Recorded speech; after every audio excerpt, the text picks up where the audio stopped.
그 사랑니는 이제 맨 뒤에 나오는 세 번째 어금니입니다. 그래서 우리가 흔히 이제 저기 어금니 큰 어금니라고 표현하는 게 대구치라 그러는데, 그것이 이제 첫 번째 큰 어금니, 두 번째 큰 어금니는 우리가 이제 저작을 하는데 아주 중요한 어금니로서 사용을 하게 되고, 세 번째 어금니는 이 현대인이 발달을 하다 보니까 턱뼈가 작아지면서 이게 대부분 제대로 잘 안 나오게 되고 이제 말썽을 일으키는 경우가 흔하기 때문에 보통 이제 저희 과에서 이제 발치를 하게 되는 어금니인데요.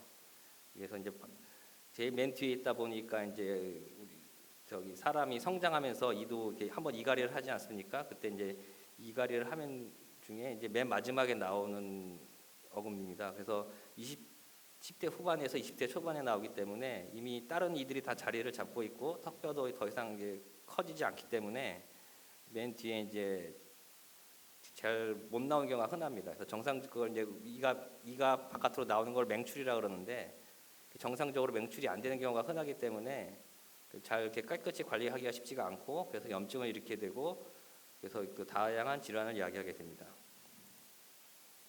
여기 보시면 이게 이제 보통 이제 턱뼈가 성장을 다 한 다음에 이게 맨 마지막에 이게 나오려고 하기 때문에 공간이 부족하다 보니까 옆으로 이렇게 기울어져 나고 또 앞니에 걸려가지고 제대로 못 나오는 경우가 흔하게 됩니다. 그래서 이제 거기 요즘 이제 젊은 사람들 인터넷 많이 찾아보니까 인터넷 찾아보면 이제 사랑니는 뭐 예방적 차원에서 뽑는 게 좋다라고 하시는 분들이 많고, 근데 또 사랑니 뽑고 나서 고생 많이 하셨다 뭐 그런 분들도 많고, 그러다 보니까 이제 사랑니 뽑고 나서 이제 뭐 염증 생길 수도 있고, 그다음에 또 신경에 또 문제가 생길 수도 있으니까 사랑니는 안 뽑는 게 낫다. 뭐 나중에 또 쓸 수 있는 치아다. 뭐 그렇게 말씀하시는 분들도 있어서 이제 논쟁이 가끔 있는데요. 그건 이제 거기에 대해서 제가 말씀드리고자 합니다. 그래서 이제 이건 천칭인데, 사랑니를 뽑았을 때 우리가 장점이 있을 수 있고 모든 시술이 다 마찬가지긴 합니다. 그래서 장단점이 있어서 사랑니를 뽑는 게 했을 때 이점이 있고, 근데 또 거기에 반면에 사랑니 뽑으면서 생기는 여러 가지 더 합병증이 있기 때문에 거기에 대한 단점이 또 있을 수 있습니다. 그걸 이렇게 저희들이 이제 판단해서 결정을 해야 되는데, 그래서 이제 사랑니를 우리가 과연 뽑을 것이냐 아니면 남겨놓을 것이냐, 그건 이제 여러 가지를 요인을 저희들이 판단해서 결정하게 되지만, 가장 흔하게 이제 환자의 불편감이나 이제 요구가 어떠하신지 그런 걸 저희들이 판단하게 됩니다. 그래서 저희가 환자분이 오시면 항상 여쭤보는 게 뭐 불편하신 적이 있으셨느냐 뭐 그런 거 여쭤보게 되는데, 솔직히 불편한 적도 없는데 사랑니 뽑다가 더 불편해지시는 경우가 있기 때문에, 그럼 여기 사랑니 왜 뽑았냐 막 그렇게 하시는 분도 계시거든요. 그래서 이제 본인이 사랑니를 뽑아야 되는 필요성을 느꼈을 때 뽑는 것이 가장 맞다고 생각됩니다.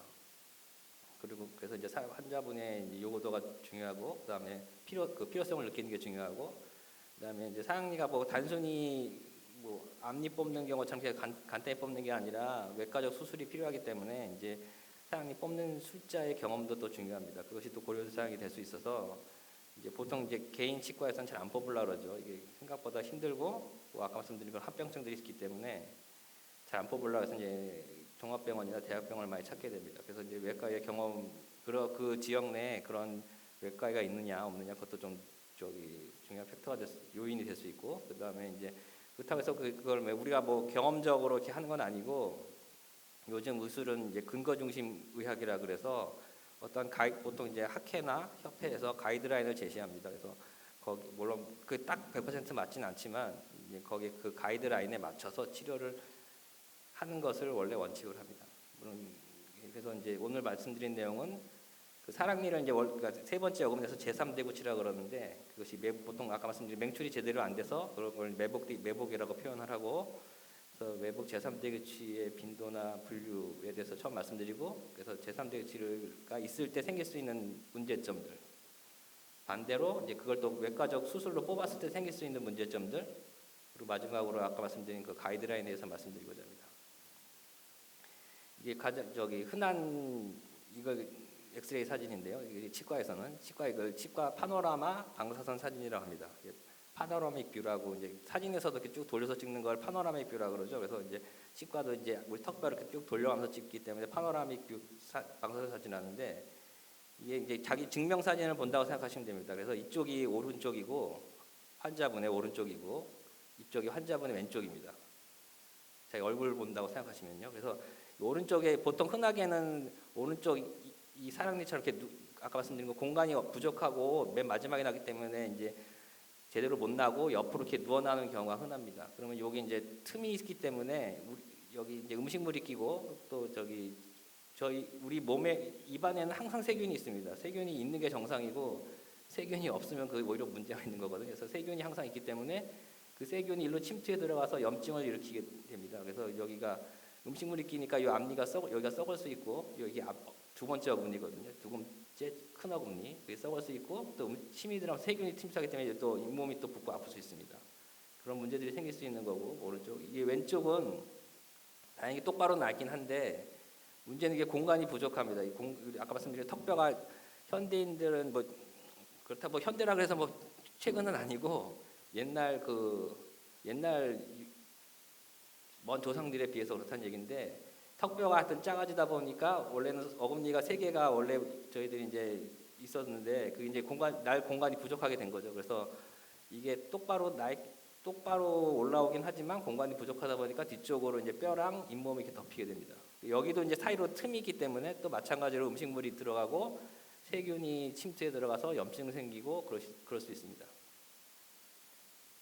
그래서 사랑니 이제 매복 얼마 정도 그런 전 인구가 다 사랑니가 있느냐 하면 아까 말씀드린 것 처음에 말씀드렸지만 그렇지 않으신 분들도 계시다는 거죠. 그래서 사랑니가 꼭 있는 건 아니고 조사를 해봤더니 물론 우리나라 논문은 제가 죄송하지만 찾아보지 못했는데 하여튼 약 30% 이상 그러니까 3분의 1 이상이 하여튼 사랑니를 가지고 있다라고 매복된 사랑니를 갖고 있다고 발표를 했고 최근에는 이제 그 근거 중심 의학이라고 말씀드렸는데 그 중에 이제 가장 대두되는 게 메타 분석이라 그래서 여러 선학자들이 발표한 논문을 종합해서 하여튼 발표하는 겁니다. 그런 걸 메타 분석이라고 그러는데 그 메타 분석에서는 약 4분의 1 정도가 매복 사랑니를 가지고 있다라고 카터 등이 발표를 했습니다. 그러니까 한 4명 중에 1명은 하여튼 매복된 사랑니가 있다는 소리죠.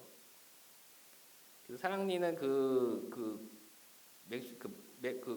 어떻게 생겼느냐에 따라서 아까 말씀드린 옆으로 기울어져 나는데 똑바로 날 수도 있고 옆으로 기울어져 날 수도 있고 그리고 그거에 따라서 이렇게 영어로 이렇게 부릅니다. 그래서 수직, 뭐 근심, 원심, 그다음에 수평 매복, 근심 매복, 원심 매복 이렇게 표현을 하는데 뭐 그런 게 중요한 건 아닌데 문제는 이게 이렇게 오히려 반대로 이렇게 나 있는 경우가 좀 입복기가 솔직히 좀 어렵습니다. 뼈가 여기 많이 덮여 있다는 소리이기 때문에 이것이 좀 입복기가 좀 어려울 가능성이 있고요.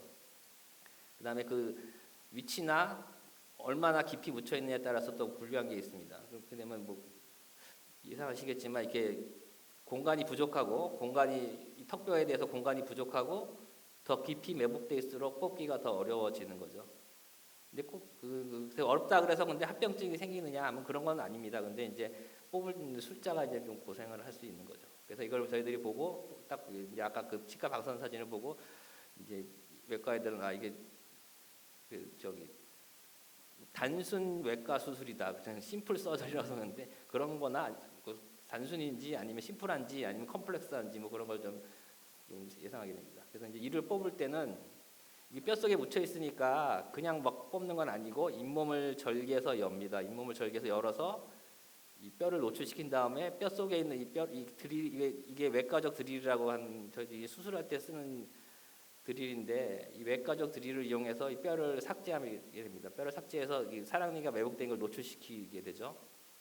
그러고 나서 이도 잘 안 보이신 텐데 이도 이제 그냥 뽑는 건 아니고 쪼개서 뽑습니다. 그래서 이제 단순히 뽑는 게 아니라 쪼개서 이렇게 하나하나씩 조각을 내서 뽑기 때문에 그래서 시술 시간도 오래 걸리고 그 조각 내는 거에 대한 하여튼 경험도 있어야지 좀 잘 쪼갤 수 있고 그리고 이제 시간도 단축시킬 수 있고 그렇습니다. 그래서 하여튼 외과적 수술이기 때문에 우리가 외상을 주게 됩니다. 그러니까 뭐 그냥 뭐 일반 치료가 아니라 외과적 수술이기 때문에 외상을 주게 되고 그로 인해서 이제 붓고 아프고 그거는 뭐 어쩔 수 없다는 거죠.